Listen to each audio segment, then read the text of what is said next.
Merhaba sevgili izleyiciler. Bu videomuzda vahşi doğanın en görkemli canlılarından biri olan kaplanları ele alacağız.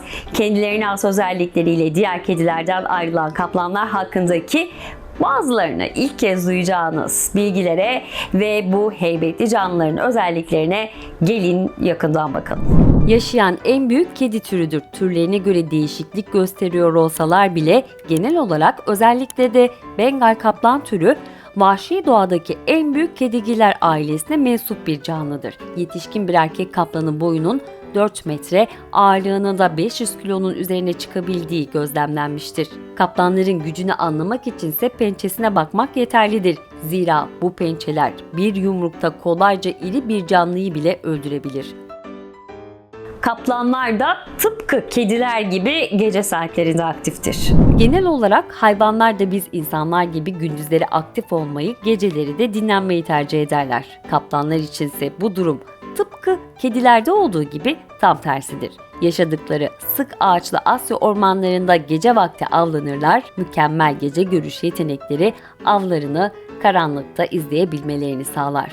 Kaplan yavruları kör olarak doğarlar. Gece avlandıklarını söylemiştik. Bunun nedeni aslında kaplan yavrularının doğduklarında bir süreyi tamamen kör olarak geçirmeleri. İleride gece avlanmalarına olumlu etki sağlayan bu durum, diğer yandansa yavruların yaklaşık yarısının hayatlarını kaybetmesine neden oluyor. Her şey yolunda giderse bir kaplan 25 yaşına kadar yaşayabiliyor. Son derece güçlü olan bu canlılar uzun bir yaşam sürebiliyorlar. Yaşam süreleri ortalama 25 yıl olan kaplanlar ne yazık ki esaret altındalarsa psikolojik sorunlar nedeniyle çoğu zaman 20 yaşını bile göremiyorlar. Ama Florida Tampa'daki bir hayvanat bahçesinde yaşayan Flavel isimli kaplanın 25 yaşına kadar yaşadığı bir gerçek de var. Tabii Flavel farklıydı çünkü bir sirkten kurtarılıp kendisine hayvanat bahçesinde rahat ve huzurlu bir yaşam alanı sağlanmıştı. Onlar hem iyi bir yüzücü hem de iyi bir koşucudurlar. Kedi ve su kelimelerinin bir araya gelmesi sizi şaşırtabilir ama kaplanlar Asya'da yaşayan canlılar oldukları için her zaman su ile iç içe olmuşlardır. Bir kaplan suyun içinde vakit geçirmekten ve oyun oynamaktan büyük zevk alır. Hatta bazı durumlarda günde 30 kilometre yüzdükleri bile görülmüştür.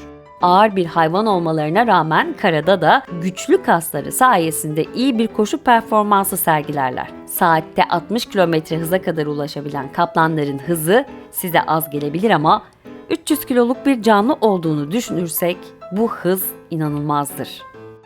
Kaplanlar diğer kedigillerle de çiftleşebiliyorlar. Kedigiller familyasından olan kaplanlar aslanlarla da çiftleşebiliyor. Ama bu doğal hayatta değil de çoğu zaman koruma parklarında yaşanan bir durum. Diğer yandan erkek aslanla dişi kaplanın çiftleşmesinden doğan canlıya liger, erkek kaplanla dişi aslanın dünyaya getirdiği canlıya ise tigon deniliyor. Bu iki kedigilin en iyi özelliklerini alan bir liger ise dev bir canlıya dönüşebiliyor. Genelde yalnız olmayı tercih ediyorlar ama buna rağmen iyi bir sürü hayvanıdırlar. Yılın büyük bir bölümünü yalnız yaşar ve yalnız avlanarak geçirirler. Çiftleşme dönemi geldiğinde ise bir dişi bulur ve çiftleşirler. Bir süre yavrularla ilgilendikten sonra erkek kaplan uzaklaşarak tekrar yalnızlığına geri döner. Kaplanlar çoğu zaman sürü halinde yaşayan canlılar değildir ama özel durumlarda ya da koruma parklarında bir araya geldikleri zamanlarda başarılı gruplar oluştururlar. Hiç ayırt etmiyorlar, ne bulursa yiyorlar. Elbette otçul bir canlı değildirler. Et olarak aklınıza gelen her türlü canlıyı avlayabilir ve yiyebilirler. Yaban domuzu, geyik ve antilop gibi canlılar ziyafet sofralarının zorlu ve lezzetli avları arasında genellikle başı çeker. Ayrıca ayı, gergedan, timsah, bufalo ve hatta leopar bile avladıkları görülmüştür. Bir de denk gelirse kuş, balık ve kemirgen cinsi hayvanları da yerler. Tabii çerez niyetine.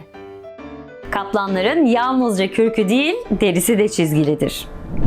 Kedi sahipleri bilirler. Kedilerin kürkleri ne renk olursa olsun derileri standart bir renge sahiptir. Bu durum pek çok kedigil için de geçerli aslında ama kaplanlar hariç. Bir kaplanı tıraş ederek komple kürkünü aldığınızda bile altından çıkan derinin kürküyle birebir çizgilere sahip olduğunu görürsünüz. Çünkü kaplanların bu çizgileri tıpkı insanların parmak izleri gibi her bir kaplan için benzersiz desenler oluşturur. Benzer bir durumu bazı cins kedi türlerinde de görmeniz mümkün ama denemek için sakın onları tıraş etmeyin. Kaplanların görgü kuralları vardır ve diğer kedilere göre daha paylaşımcıdırlar. Bu konuda adeta melek gibidirler. Bir kaplan başka bir kaplanın av alanında avlanırsa etini onunla paylaşır. Ayrıca avlanan kaplan bir aile babasıysa önce dişi kaplan ve yavrularının yemesini bekler. Sergiledikleri bu paylaşımcı davranış sosyal ilişkilerinde ve avlanma stratejilerinde kendilerine kolaylık sağlar.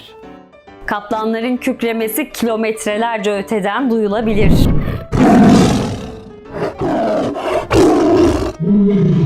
Kaplanların vokal repertuarları oldukça geniştir. Homurdanırlar, hırlarlar, tıslarlar ve kükrerler.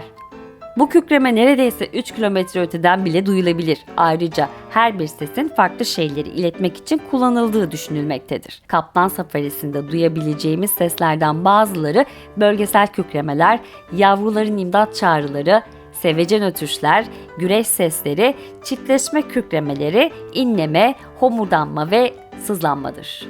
Tükürükleri tıpkı kedilerdeki gibi antiseptik özelliğine sahiptir. Biz insanlardan farklı olarak kaplan tükürüğü yaraları koruyan lizozim enzimlerini içerir ve enfeksiyon riskini azaltır. Ayrıca tüylerini temizlemek için kediler gibi ara sıra kendilerini yalarlar. Dilleri keskin ve pürüzlüdür. Bu onlara avlarının kürk ve tüylerini çıkarmada yardımcı olur. Onlar ormanın gerçek krallarıdır. Aslanların ormanın kralı olduğunu mutlaka duymuşsunuzdur ama aslanların ormanda yaşamadığını muhtemelen çoğunuz bilmiyorsunuz. Bu bilgiyle taçlarını gerçek kedilerin kralına teslim etmenin zamanı geldi. Kaplanların diğer kedilerin en büyüğü olduğunu söylemiştik. Daha güçlü ve ağırlar. Ayrıca gerçekten de ormanda yaşıyorlar. Çoğunlukla da Asya'da. Günümüzde 6 farklı kaplan türü vardır. 80 yıl öncesine kadar 9 tür kaplan türü vardı. Şu an bu sayı 6'ya düştü. Bunlar Bengal, Sibirya, diğer adıyla Amur, Sumatra, Malayan, Hint ve Batı Asya kaplanlarıdır. Bu güçlü ve tehlikeli canlılar beyaz, kraliyet mavisi, altın ya da turuncu olabilen farklı renklere sahiptirler. Her bir türün farklı özellikleri ve yaşam alanları vardır. Bunlar dışında diğer alt türlerden bahsedilse de çoğunlukla bu 9 tür üzerinde bilimsel çalışmalar yapılmaktadır. Kaplan türlerinden bahsetmişken izlediyseniz hatırlarsınız. Önceki videolarımızdan birinde kılıç dişi kaplanları ele almıştık. Onların hala bir kaplan türü olduğunu düşünüyorsanız yanılıyorsunuz. Kılıç dişli kaplanın bilimsel adı Similodon'dur ve bu isim iki ucu keskin bıçak gibi diş anlamını taşır. Bu kediler Kuzey ve Güney Amerika'da yaşamış ve milyonlarca yıl önce ne yazık ki yok olmuşlardır. Adlarına sakın aldanmayın. Kedigiller familyasından olsalar bile asla bir kaplan değildirler. Kaplanların sahte gözleri vardır. Kulaklarının arkasında beyaz kürk lekeleri bulunmaktadır ve bu lekeler diğer canlılar tarafından birer göz gibi algılanmaktadır. Ocelli adı verilen bu sahte gözler diğer hayvanları oldukça ürkütür. Başlarını ne yöne çevirirlerse karşılarında üzerlerine doğru çevrilmiş gözler görürler. Birinin sürekli sizi izlediğini hayal edin. Oldukça ürkütücü değil mi? 2 milyon yıldır var olan bu canlıların günümüzde ise sayıları o kadar azaldı ki böyle giderse nesillerinin ne yazık ki 15 yıla kadar tükeneceği tahmin ediliyor. Dünya Yaban Hayatı Fonu'na göre Amerika Birleşik Devletleri'nde 5000 özel sektöre ait kaplan varken vahşi doğada ise sadece 3900 kaplan kaldı. Rapor ayrıca esaret altındaki kaplanların tema parklarına, üreme tesislerine ve insanların arka bahçelerine dağıtıldığını ortaya koyuyor.